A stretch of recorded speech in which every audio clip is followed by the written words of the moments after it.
Bonjour chers leaders, aujourd'hui nous sommes au 17 novembre 2023. Nous abordons le thème la loi du rythme sous l'angle de la règle de vie, des forces sous-jacentes et la méthode d'approche éducative divine. La loi du rythme se décline au quotidien sous la forme d'une règle de vie. Et nous allons présenter ici un modèle de règle de vie que nous suivons. Donc, ce modèle comporte le travail, le repos, la prière et la détente. Donc au quotidien, lorsqu'on se lève, il y a le travail qu'on doit faire, il y a le repos journalier, il y a la prière et le temps de détente.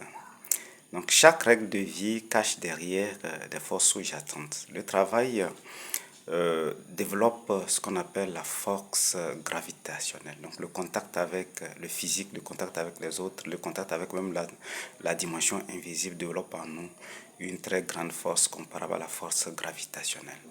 Le repos nous permet de développer la grande force des principes qui est une force des interactions très très faibles. La prière développe en l'homme la force émotionnelle ou la force électromagnétique.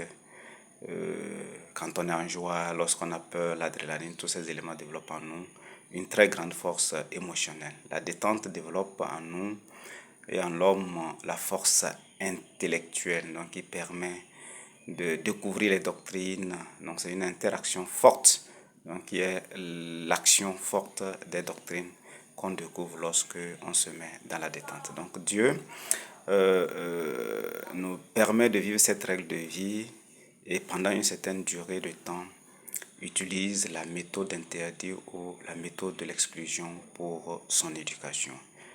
Donc, en Genèse 2, verset 9, il y a cette approche divine où il y a l'arbre aux fruits interdits. Et donc cette approche aussi permet à Dieu de pousser l'homme à être curieux et de découvrir la force qui est cachée derrière l'interdit. Donc, dans le Proverbe 3, versets 18 et 19, l'arbre de fruits, c'est la sagesse et la raison. Donc la sagesse et la raison, ce sont les instruments fondamentaux qui permettent à Dieu de construire le monde. Il y a un autre exemple d'interdit, l'interdit de l'intérêt sur le prêt.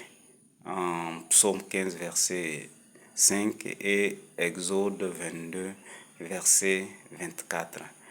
Cette interdiction permet de découvrir la loi du rythme elle-même et de déduire la règle de vie et les forces émotionnelles. Donc c'est pour cela que Dieu interdit que chez tous les juifs, un juif prête l'argent avec intérêt.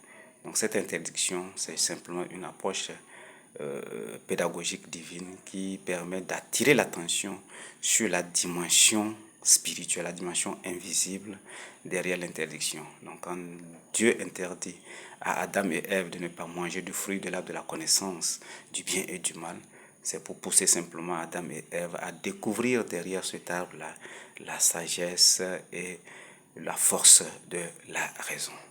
À bon entendeur, salut.